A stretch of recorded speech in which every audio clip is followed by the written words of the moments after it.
So guys, Kaivara ತಾತನವರ ಹೆಸರು ಬಂದು ನಾರಾಯಣಪ್ಪ ಅಂತ. ಇವರು ಫೈನಲಿ ನಾವು ಕೈವಾರ ತಾತನ ಗುಹೆ ಬಳಿ ತಲುಪಿದ್ದೀವಿ ಗೈಸ್. ಕೈವಾರನ ತಾತನ ಪವಾಡದ ಬಗ್ಗೆ ಒಂದು ಚಿಕ್ಕ ವಿಡಿಯೋ ಮಾಡಿದ್ದೀನಿ, ನೋಡಿ ಎಂಜಾಯ್ ಮಾಡಿ ಗೈಸ್. ಒಂದು ದಿನ ಕೈವಾರ ತಾತನವರು ಧ್ಯಾನ ಮಾಡುತ್ತಿದ್ದು, ನೆಕ್ಸ್ಟ್ ಹೋಗ್ತಾ ಇರೋದು ಬಂದು ಯೋಗಿ ನಾರಾಯಣ ಮಠ ಗೈಸ್. ಮತ್ತು ಪ್ರವಾಸಿಗರಿಗೆ ಉಚಿತವಾಗಿ ಮಧ್ಯಾಹ್ನ ಮತ್ತು ರಾತ್ರಿ ಊಟ ವ್ಯವಸ್ಥೆ ಕೂಡ ಇರುತ್ತೆ ಗೈಸ್. ಅದು ಟೈಮಿಂಗ್ ಬಂದು ಊಟದ ಸಮಯ ಬಂದು ಮಧ್ಯಾಹ್ನ.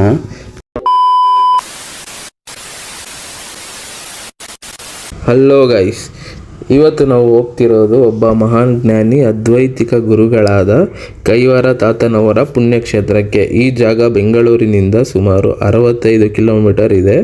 ಬನ್ನಿ ಅವರ ಕತೆ ಹೇಳುತ್ತಾ ಈ ನಮ್ಮ ಜರ್ನಿ ಸ್ಟಾರ್ಟ್ ಮಾಡೋಣ. ಸೊ ಗೈಸ್, ಕೈವಾರ ತಾತನವರ ಹೆಸರು ಬಂದು ನಾರಾಯಣಪ್ಪ ಅಂತ. ಇವರು ಹುಟ್ಟಿದ್ದು 1730ರಲ್ಲಿ. ಇವರು ಚಿಂತಾಮಣಿ ಹತ್ತಿರ ಕೈವಾರದಲ್ಲಿ ಬಳೆ ಮಾರುವ ಕೆಲಸ ಮಾಡ್ತಿದ್ರು. ಅದಕ್ಕೆ ಇವರನ್ನು ಬಳೆ ನಾರಾಯಣಪ್ಪ ಅಂತ ಕೂಡ ಕರೀತಿದ್ರು ಗೈಸ್.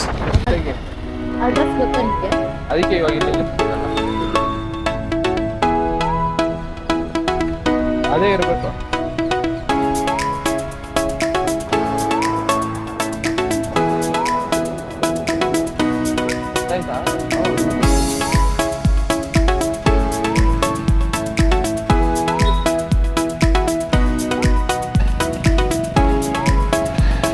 ಸೊ ಈ ವಿಡಿಯೋಲಿ ಬಂದು ಗೆಸ್ಟ್ ಬಂದು ನಮ್ಮ ಅಕ್ಕ ಭಾವನೂ ಇದ್ದಾರೆ ಗೈಸ್.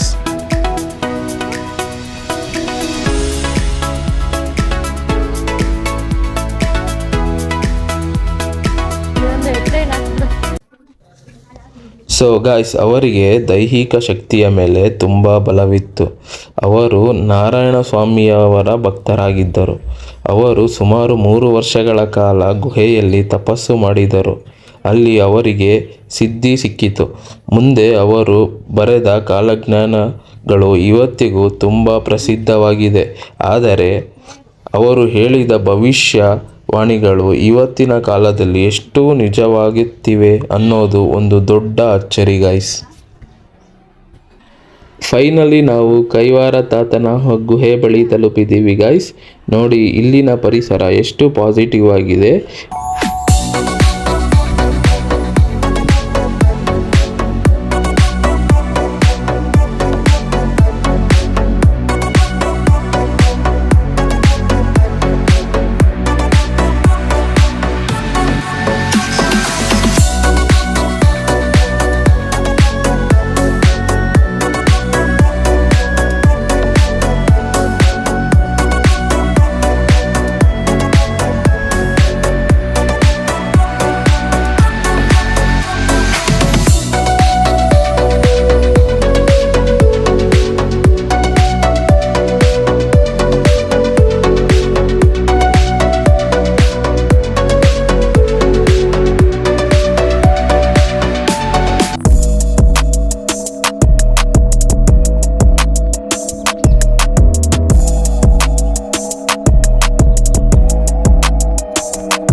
ಕೈವಾರನ ತಾತನ ಪವಾಡದ ಬಗ್ಗೆ ಒಂದು ಚಿಕ್ಕ ವಿಡಿಯೋ ಮಾಡಿದ್ದೀನಿ, ನೋಡಿ ಎಂಜಾಯ್ ಮಾಡಿ ಗೈಸ್. ಒಂದು ದಿನ ಕೈವಾರ ತಾತನವರು ಧ್ಯಾನ ಮಾಡುತ್ತಿದ್ದಾಗ ಒಬ್ಬ ಕುರಿಕಾಯುವವನು ಅವರನ್ನು ಪರೀಕ್ಷೆ ಮಾಡಲು ಅಥವಾ ತಮಾಷೆ ಮಾಡಲು ಬರುತ್ತಾನೆ. ಕುರಿಕಾಯುವವನು ನಗುತ್ತಾ ಹೇಳುತ್ತಾನೆ, ತಾತಯ್ಯನವರೇ, ನೀವೊಬ್ಬ ದೊಡ್ಡ ಮಹಾತ್ಮರು ಅಂತ ಸಕ್ಕರೆಯನ್ನು ತಂದಿದ್ದೇನೆ, ಇದನ್ನು ಸ್ವೀಕರಿಸಿ ಅಂತ ಹೇಳಿ ತಾತನ ಕೈಗೆ ಕಲ್ಲನ್ನು ಕೊಡುತ್ತಾನೆ. ತಾತಯ್ಯ ಕಲ್ಲನ್ನು ಕೈಯಲ್ಲಿ ಹಿಡಿದು ಮಂತ್ರಿಸುತ್ತಾರೆ. ಆ ಕಲ್ಲು ನಿಜವಾಗಿಯೂ ಸಕ್ಕರೆಯಾಗುತ್ತದೆ.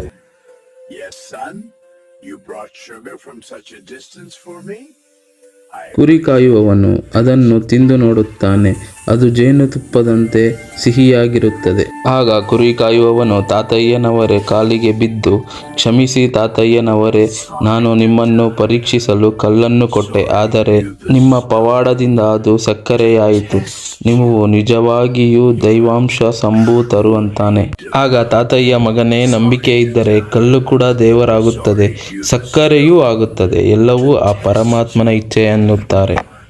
ಸೊ ಈ ಬೆಟ್ಟ ಬಂದು ಭೀಮನ ಬೆಟ್ಟ ಗೈಸ್. ಈ ಬೆಟ್ಟದ ಬಗ್ಗೆ ಸ್ಟೋರಿ ತಿಳ್ಕೊಬೇಕು ಅಂದರೆ ಕಮೆಂಟ್ ಮಾಡಿ ಗೈಸ್, ಅಲ್ಲಿ ಕೂಡ ಹೋಗಿ ವಿಸಿಟ್ ಮಾಡೋಣ. ಆ ಬೆಟ್ಟ ಸ್ಟೋರಿ ಪ್ರತಿಯೊಂದು ಫುಲ್ ಎಕ್ಸ್ಪ್ಲೈನ್ ಮಾಡ್ತೀನಿ, ಫುಲ್ ಡೀಟೇಲಾಗಿ ವಿಡಿಯೋ ಮಾಡ್ತೀನಿ. ಏನಾದ್ರು ಹೋಗ್ಬೇಕು ಅಂತಿದ್ರೆ ಕಮೆಂಟ್ ಮಾಡಿ, ಹೋಗಿ ನಾನು ವಿಸಿಟ್ ಮಾಡಿ ಫುಲ್ ಡೀಟೇಲಾಗಿ ಒಂದು ವ್ಲಾಗ್ ಮಾಡ್ತೀನಿ ಗೈಸ್. ಸೊ ಇಲ್ಲಿಂದ ನಮಗೆ ಎಕ್ಸಿಟು ಗೈಸ್.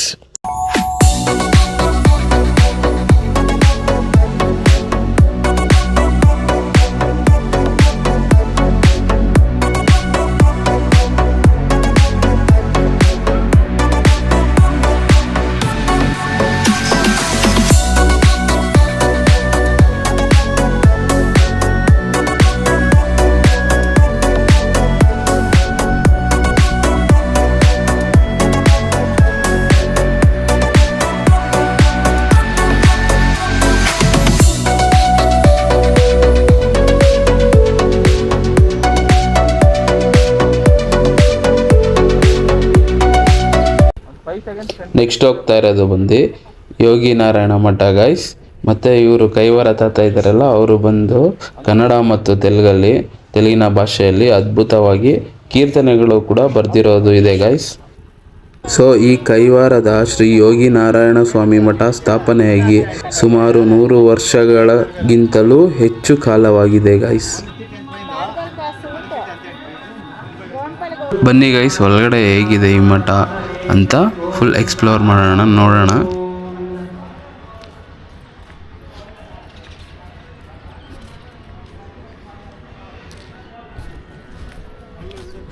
ಸೊ ಇಲ್ಲಿ ತಾತಯ್ಯನವರ ಜೀವಂತವಾಗಿ ಸಮಾಧಿಯಾದ ಸ್ಥಳ ಇರುತ್ತದೆ.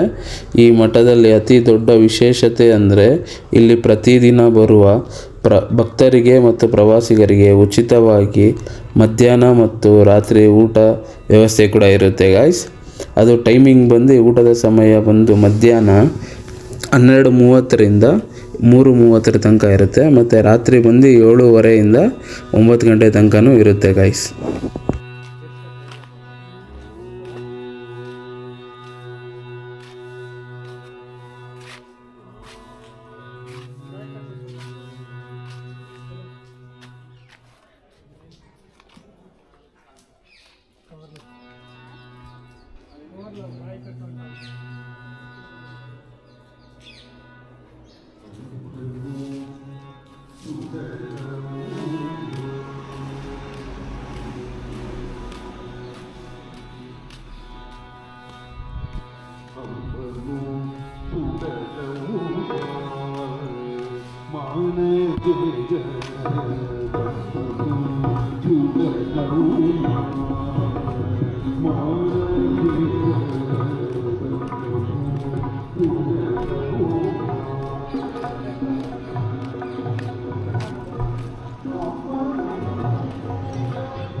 ಮತ್ತು ಗೈಸ್, ಯಾರಾದರೂ ಪ್ರವಾಸಿಗರು ಮತ್ತು ಭಕ್ತಾದಿಗರು ಇಲ್ಲಿ ನೈಟ್ ಹೋಮ್ ಸ್ಟೇ ಮಾಡಬೇಕು ಅಂದರೆ ಇಲ್ಲೇ ತಂಗಲು ತುಂಬ ಕಡಿಮೆ ದರಕ್ಕೆ ಉತ್ತಮ ಕೊಟ್ಟಿಗೆಗಳು ಕೂಡ ಇದೆ ಗೈಸ್. ಅಂದರೆ ರೂಮ್ಸ್ ಕೂಡ ಇಲ್ಲೇ ಅವೈಲೇಬಲ್ ಇರುತ್ತೆ ಗೈಸ್ ನಿಮಗೆ.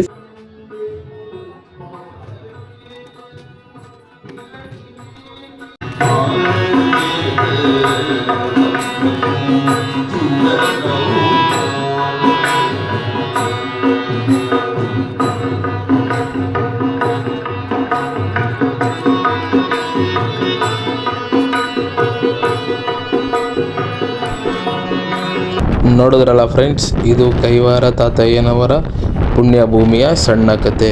ಜೀವನ ಬಿಟ್ಟು ಅಧ್ಯಾತ್ಮದ ಹಾದಿ ನಡೆದ ಅವರ ಜೀವನ ನಮ್ಮೆಲ್ಲರಿಗೂ ಪ್ರೇರಣಾ. ಈ ವಿಡಿಯೋ ಇಷ್ಟ ಆಗಿದ್ರೆ ಲೈಕ್ ಮಾಡಿ, ಶೇರ್ ಮಾಡಿ, ಸಬ್ಸ್ಕ್ರೈಬ್ ಮಾಡಿ guys. Thank you for watching. ನಾನು ನಿಮಗೆ ಮುಂದಿನ ವಿಡಿಯೋಲಿ ಸಿಗ್ತೀನಿ. ಅಲ್ಲಿ ತನಕ ಟೇಕ್ ಕೇರ್.